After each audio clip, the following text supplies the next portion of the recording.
there's nothing like falling in love, making a baby, and then parenting to rear up some differences in how we want to approach life. Although I would call staying on the same page one of the hardest things you'll do in parenting, it's kind of got one of the biggest benefits. One's a sergeant major and one's maybe a jellyfish. It's can the jellyfish lean into some firmness where they need to? And equally, that sergeant major might need to lean into some softness.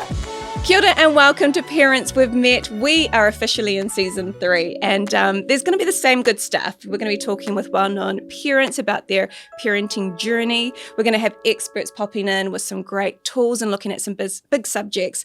But a new thing for season 3 is every fortnight we're going to have from the coach's couch. So at Parenting Place, we have parent coaches that sit alongside parents and talk about some of the big things happening in their world. So we're going to be choosing different topics, maybe something that's been talked a lot in coaching rooms that we think would be good to bring into here.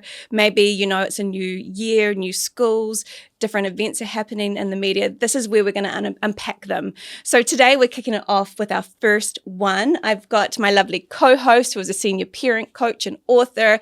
She's got so much wisdom and she's actually someone that I sit with as a parent coach and go, Jenny, help me in my parenting. Jenny Hale.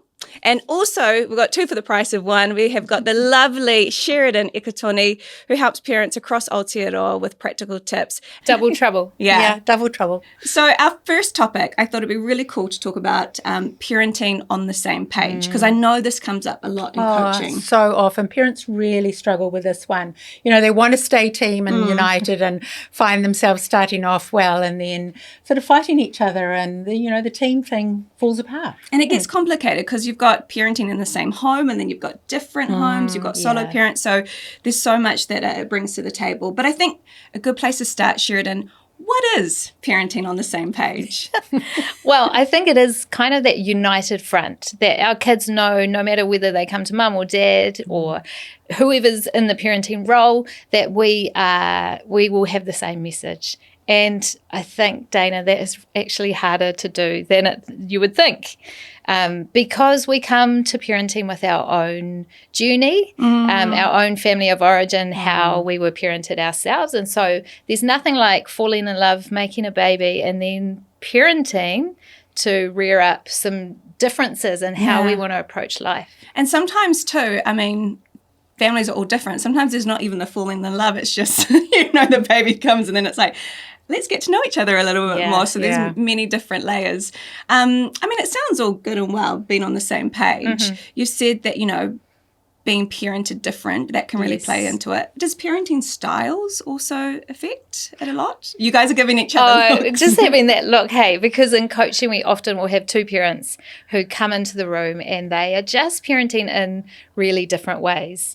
And so my encouragement to parents is always thinking about not really blaming the other for their parenting style, but thinking about what is the balance between the 2 of you. So, if you've got one's a sergeant major and one's maybe a jellyfish, it's can the jellyfish lean into some firmness where they need to? And equally that, that real firm sergeant major might need to lean into some softness or some warmth. Yeah, so not one person's carrying that, you're actually taking turns. Yeah. I actually remember one time, one of my kids was just, they just like pushing the buttons, and I could see that my husband was about to come in and so I decided I'm going to jump in and I'm going to lead this and I'm going to be the real firm one. And so I did, and I said, calm, but then my husband doubled down and he was trying to support me as well. And so he then came in with his firmness. Does that happen a lot too, where it's like... Yeah. I think it can happen, and I often think I want to encourage us to think about having a generous conversation after the fact. So it might have been that you might have said to him later, hey, did you notice that I had you? I jumped in and maybe we didn't need to double down. When I think about parenting on the same page, I always think about how can we have generous conversations after the fact.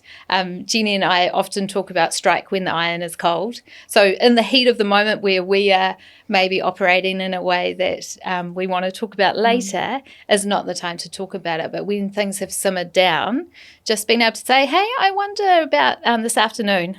I wonder if there was another way. And I think when we can see that there's good intention in both parents, we're mostly trying to do a really good job, and we want to stay united and we want to be helpful. Yeah. And sometimes our helpfulness isn't helpful. And that's why I think right through parenting together, you are going to need to have conversations about it. And you're going to need to wait till everybody's calmed down a bit. And talk about how it felt and did it work well and how was it received, and then sort of do a bit of a reset. Yeah, and we can own our stuff. Like, I think there's many times where I maybe haven't done my best parenting, and my husband can be really generous and kind of notice without saying, which is often quite good. But, to be able to, admit to each other, actually, that wasn't quite stellar. Actually, I was just going to say, even sometimes when I've had like a hard day with the kids and my husband's not been around and I've lost it, I will always tell him, hey, just so you know, today I had some moments and this is what happened, because I find if my kids say it, it's always they just make the story sound so much better. So I just find actually having a debrief sometimes when I'm like, man, I need to unpack my day and some hard stuff. For sure. Yeah. Hey, Sheridan, what would you say are some of the non-negotiables around staying united? It's quite easy to be the superior parent. Sometimes you've read more, you know more about parenting, you've got the right idea, and you can really throw your other half under the bus. Yeah. And, I know that I did this a little bit with my sort of eye rolling or sort of huffing like, I wouldn't have done it that way. Just quietly sort of letting them know, or letting the children know that I'd sort of separated from the other parent from the way they were doing it. So what would you have to say about that? Yeah, I think we can back each other up and be really careful that in the moment we aren't going, that's ridiculous. Why are you saying that? We might think that, but in the moment isn't the time to, have that conversation. And the other thing I think about, we want to be steer away from good cop, bad cop, because I think we can really quickly jump into roles where maybe dad's always the firm one and the rule keeper, and mum just comes in with this lovely connection and love and warmth, maybe true story. But, then sometimes that love, warmth and connection parent can outsource all the firmness or the holding a line to the other parent. And so, thinking about being on the same page is understanding where your innate way of being is and leaning into growth, I think. Yeah, and that growth's so important, because I think parents get resentful if you are pushed into a role and you think, well, someone's having all the fun and, racking the kids up and the kids are loving it. I'm the one who's watching the clock. I'm thinking they need to get fed and they need to get in bed and they need to brush their teeth. So I think we have to share the role a little bit and neither take I'm the firm one, you're the soft one, but kind of just move towards each other. And the kids will really love that one parent hasn't, dad's, let's ask dad, because he always says yes. Yeah, I still ring my dad because he's going to say yes. So kids know. I think, kids are great observers. They're poor interpreters. And often they are watching to see what's going to happen when we can have a child come to us and say, can I do that? Hey, what did dad say? Get on that same page of that united front is really good. That means you're probably having to really pay attention then to other conversations happening around the house, because you do hear something, having a little conversation with dad or Nana, and then coming back to you. And so probably paying attention to, well, there was a conversation that just happened before you came here. What was that about? Fill me in. You go, Jenny. Well, one parent can really be behind the ball game. Maybe they haven't been around the kids all day, and so one parent's got a lot of the information about how the child is, and did they come last in cross country, and are they on a sugar high, or are they really disappointed about something? And I think that passing of the information, like you get in a hospital situation where you read the running record of the day. I think we need to do that in parenting, and it's inconvenient because often we just want to jump in and keep the day rolling. Yeah. So, one parent can often hold that information and need to share it. Yeah, and I think we can, there's generally a parent that holds the majority of the admin and the life admin, and it can be really easy for us to forget that the other person isn't a mind reader, or is that just at my house? And so, thinking about, are we, catching up on a Sunday night, looking at the week ahead and going, hey, what's this week looking like? I think Dayna and I were chatting yesterday about Brené Brown often talks about, partnership is not 50-50. Yeah. And it's never completely equal, and that we have to work together to come to the table. What have we got? I'm sitting at a solid 25%. Have you got the rest? Yeah. Can we make it up to 100%? I think we kind of grew up like romanticizing two halves make a whole and all this stuff that you hear. But actually, when Brené Brown said that, I think that was a game changer for a lot of people, because you feel like you have to dig deep and carry your bit. But I think that's really a lovely posture to be like, well, where are you at? And I love this Sunday, for in our family, it's a Sunday afternoon, Sunday evening that we'll sit and we'll look at what's in the calendar, what is everyone, what's their responsibilities. But I find me and my husband's relationship is so much smoother if we how can I make your week easier? Where can I pick up, do you want me to do an extra pickup this week or drop off? Or I know that you've got this project at work, I'll do dinner on that night. It's just so good. And I love that idea too of the extra power that the information. Yes. We've just started in our home. When Cal's coming home, I text him like an update.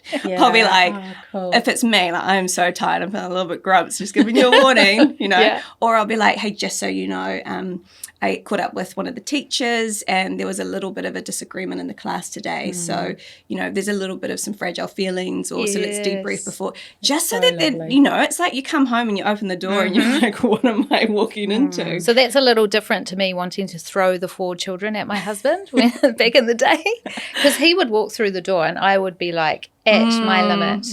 And it's your turn. Pass the baton. You're the parent now. But I love that idea of giving a heads up, giving your partner a sense of what they're going to walk into, how they can be helpful. So good. Setting everyone up for a win. Yeah.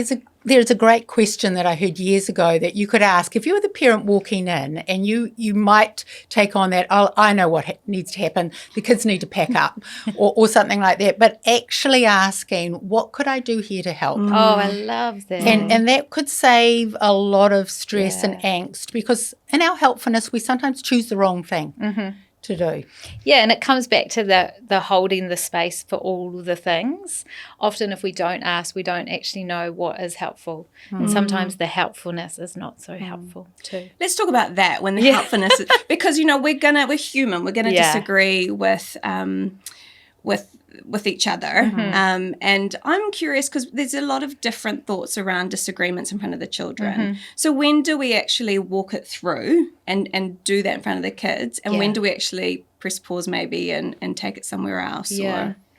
I think we need to think about if we can come at the disagreement with calmness and with some respect and kindness. I think it's actually really healthy for our kids to see that within relationship there is push and pull, but that we work through it together. What I think can be really challenging is often we will have those moments in front of the kids, maybe it gets heated, and the making up part is done later. The kindness or the tuning towards each other and going, actually, I'm really sorry. So I think it is important for parents to think about where it can be done with kindness and calmness, to be able to acknowledge that maybe we weren't our best self in front of the kids, because it's that beautiful modelling of rupture and repair, that where there is rupture, we want there to be repair. Yeah. We've talked a lot about, as a couple trying to be on the same page. What about if your child's other parent lives in a different home? Yeah. And I think too, when there's been a separation, it's because maybe you've looked at your values and you just realize you're different people. I mean, there's many different reasons. How do you do that well, with trying to be on the same page for your child? Yeah. I think what you just said there is so important. It's understanding that we may be separated, but that our one same goal is nurturing and raising the child or the children. And so where we can, just having as much. Again, it's that, just so you know, this week this happened. Can we be generous with sharing the information so that the other parent who's taking up the next shift is in the know? And that's not always easy. But I think where we keep the child in the centre of the priority, that's where we can do that well. We talked right at the start about not throwing each other under the bus. I think probably in all the situations, in that situation where you have got some disagreements and you're living in different homes, that you're probably maybe more tempted to. Yes. Very tempted to criticise, or even ask the child, what did you do? What did you eat? You know, who was looking after you? Just throwing that sense of we're not a team, or we're not working that well together. That's very hard for children to carry. And I think your best behaviour sort of has to be a bit of a goal. When you find in the other person, you know, is annoying you or is doing something that you don't like, don't let your kids wear that, you know, and if you can, keep it sweet, you know, talk about that sounded fun, you know, honour the other parent in a way that takes the pressure off the child, so they're not wearing them, well, dad doesn't like, you know, what mum's doing, or mum doesn't like what dad's doing. If they're free from that, that's a beautiful way to have a childhood and go from home to home. And that kind of consistency of care can be a really good starting point for two houses. You know, can we replicate the routine and rhythm that we have in each house where we can? And just remembering that adult problems are adult problems. Let's not have our kids carry that, you know. I remember one of you said to me, I've been here for 4 years, and I just you say something, I put it in my pocket for later. But I love that line of, well, in our home, we, or in our family, we. And I think that could be a real tool if there are different homes the child's going between, because things aren't all going to be equal. You're going to try and be on the same page, but maybe when it's not quite on the same page, that could be a good tool to pull out. Yeah, absolutely. And I often think as well, intergenerational homes, you know, we'll have often parents that are parenting with their elders, their parents, and thinking about those differences and how we can hold respect for the other, but still hold firm to what's right for our family. And that can be a really challenging thing to navigate, I think. Talking of respect, one of the things that I think is lovely for a couple to do is to kind of call out the gold in the other parent in front of the children. And in our busyness, we can forget to do that. And I know that it means a lot to the parent, but the children are in the midst of that and think, Dad's just said, you know, thanks, Mum, for, you know, taking us to the park, and or have you thanked Mum for such and such? And I think children see that there's a team here, or there's a bit of a unit working, and they are speaking well of each other. And I just think because we live busy lives that we can forget to just say good stuff about each other. Yeah, it's that beautiful modelling of relationship, and our kids are watching and they're learning how do our parents interact with each other? Are they kind with their words? So important. We did last season an episode with Robertson, and she talked about how even like dropping manners, as we've like been in a relationship for so long, you pass me the salt, you know, and the kids are watching. So actually remembering our manners with each other in a relationship. Hey, could you please? Thank you. That reminded me, because we've been doing this thing. My kids have been sick, and I've ended up waking up with 2 kids in my bed, and poor Callum, my husband, he's like in one of the other beds. And so we did this thing one morning where he kind of came round the corner all like tired, and we started slow clapping him, and it was so fun. But I actually could see, I mean, like it's silly, but he kind of felt, because he's been pushed out over there all night. And the next morning I'm like, what do we do? You know, and so we were like, woohoo. It became a little bit of a thing. Love it. But I did see it make a difference. Now, these episodes from the Coach's Couch, they're a little bit shorter because we want to make, I know parents are busy, so these are just bite-sized moments when you're driving to school or maybe going for a quick walk. But what's one last thing that you'd like to leave our viewers and listeners with around parenting on the same page from both of you? Well, I'll start with my last word. I think that it brings children such security and safety, and it's so good for their well-being that although I would call staying on the same page one of the hardest things you'll do in parenting, it's kind of got one of the biggest benefits. As children rest and soak in that, the atmosphere is pretty sweet. It's not perfect, but on the whole, there's some warmth and love and structure here, and they settle down and can just get on with the business of being a child. Yeah. Oh, I love that, the business of being a child. I think, my encouragement would be curious about where your parenting style comes from, because it will so much inform how you innately parent. And I think often we don't stop enough to go, where is that coming from?